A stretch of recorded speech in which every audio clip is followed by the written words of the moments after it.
तो अभी आपने सुना बीजेपी प्रत्याशी प्रतिमा बागरी को, लेकिन अब सुनिए कांग्रेस से कल्पना वर्मा को। क्या कुछ उनकी तैयारी यहां पर नजर आ रही है, किस तरीके से वो यहां पर सत्ता में माफ कीजिएगा यहां पर मैदान में उतरी हैं और किस तरीके से जनता के बीच में सामंजस्य बिठाएंगी, क्या तैयारी देखती हैं, कौन से मुद्दे हैं जिनको वो उठाएंगी, विकास के नए आयाम किस प्रकार से वो देखती हैं। उनसे भी सहयोगी अविनाश ने खास बातचीत की है, तो एक बार कल्पना वर्मा को भी सुनिए, उनकी क्या तैयारी।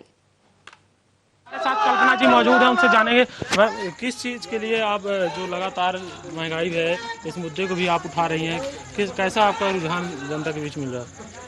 जनता महंगाई से बहुत परेशान है और मूलभूत सब सुविधाएं जो है तो बिजली, पानी, सड़क, ये सबसे बड़ी समस्याएं हैं हमारे यहाँ, जिससे लोग बहुत परेशान हैं। थोड़ा सा पानी गिर जाता है तो लोगों को चलना दुर्भर हो जाता है।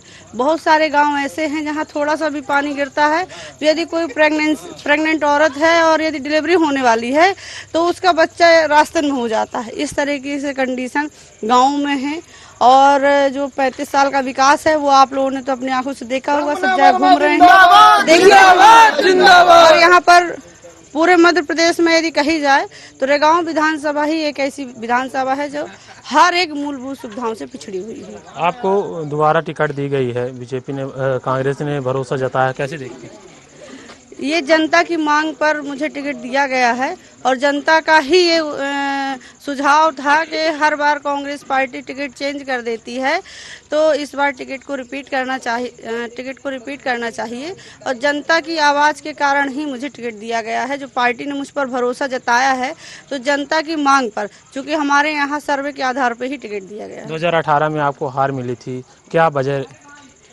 उस समय बहुत क्या पहला इलेक्शन था मेरा और उस समय मैं ज़्यादा चल फिर भी नहीं पा रही थी, क्योंकि स्वास्थ्य भी ठीक नहीं था, जिस कारण से मुझे जितना संपर्क करना चाहिए, लोगों से मिलना चाहिए, उतना मैं लोगों से मिल नहीं पाई थी। बीजेपी सभी मंत्री जितने हैं लगभग आधे दर्जन से ज़्यादा केंद्रीय मंत्री को रेगांव विधानसभा में उतारा, इसको कैसे देखते हैं। अब उनके शायद हो सकता है जो संगठन के लोग हैं और उनके वरिष्ठ नेताओं को अपने संगठन के ऊपर भरोसा नहीं है, कार्यकर्ताओं के ऊपर भरोसा नहीं है, इसलिए वो खुद बार बार आ रहे हैं।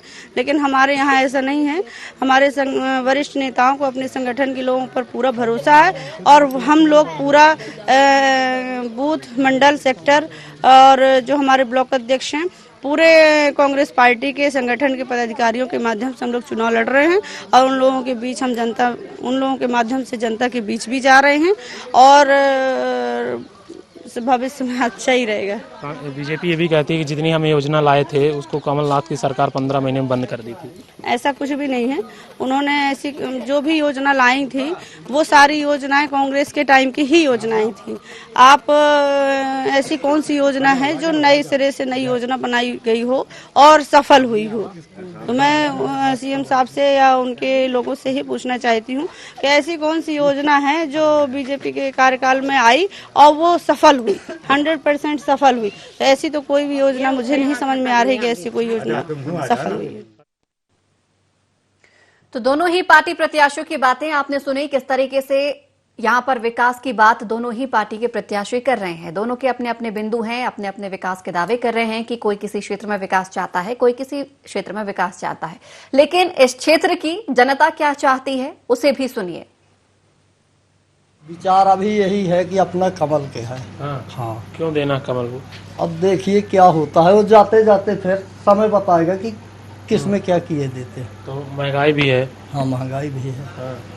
तो अब क्या किया जाए, महंगाई तो हाई है, तो अब क्या करोगे। जब मैं शासन कर रही है तो होगा, होती उससे कोई प्रभाव नहीं पड़ता। जो वोट अपने हाथ ही जो दान करना है, जो अच्छी पार्टी दिखाएगी उसी को अपना दान कर देंगे। हाँ, हमारे यहाँ जो चुनाव हो रहे हैं भाजपा कांग्रेस के दोनों ही प्रत्याशी संपर्क में इस समय आ रहे हैं और भले ही हमारे यहाँ डीजल या पेट्रोल के दाम बढ़े हुए हैं और हमारी रसोई का बजट भी बिगड़ा हुआ है थोड़ा बहुत, लेकिन हम यही चाहते हैं कि जो हमारे गांव का और हमारे जिससे हमारे देश का विकास हो सके, हम ऐसे ही प्रत्याशी को वोट दें। वहाँ की कुछ सुविधा नहीं है अपना गाँव में, है ना, कोई विकास नहीं, विनाश जरूर। देखिए आप भीतर चल के चाहिए, स्कूल के कचरे मवेशी इतना डाल के खाद ले नहीं सकते आप। आवारा गोरू है, सिंचाई का कोई साधन नहीं। अब क्या आपसे वर्णन करूँगा। बात तो समस्या तो रोड का इसी के सीएम कह गए कि बन जाएगा, अब खड़ूर से घायल तक नहीं बनी। आप देख लीजिए, प्रत्यक्ष है जो है स्कूल, ये 15 साल से पड़ी है, 8वीं तक स्कूल है, तीन कमरों में 8वीं तक विद्यालय लगती है। और रोड, यहाँ पे रोड है, वहाँ पे कम से कम 50 घर रहते हैं, वहाँ पे इतने से गड्ढे हैं। तो किसको वोट देंगे इस बार कमलनाथ को, कांग्रेस को। अब मैं तो खुद बेरोजगार हूँ, खुद मेरे को रोजगार नहीं मिल रहा, पढ़ लिख के यहीं भाग रहा हूँ। कोई उद्योग का उद्योग तो छोड़ दो, सब कुछ तो ठेके में चल रहा है। पूरी सरकार सब प्राइवेट सेक्टर में दे रही, तो नौकरियां कहाँ से मिलेगी। हम कांग्रेस को देंगे। हैं? क्यों? इसलिए कि वो जो है तो भ्रष्टाचार कर रहा है। हाँ। भाजपा वाले कोई हमारा सुनता ही नहीं है, इसलिए देना चाहते हैं। कुछ विकास हुआ कि नहीं हुआ? कुछ नहीं हुआ हमारे गांव में, तो कुछ नहीं हुआ। जैसे मोदी जी मालत दिया जो तो घर मकान बनवाया, ऐसा कुछ नहीं है। मगर यहाँ जो है तो सूरज चौहान ने क्या दिया? कुछ नहीं दिया।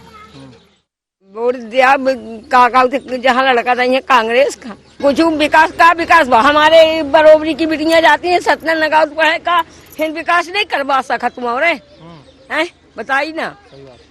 इतनी बेटियां 16 साल की हो, सतना जा पढ़े, कुछ हमरों का देखा।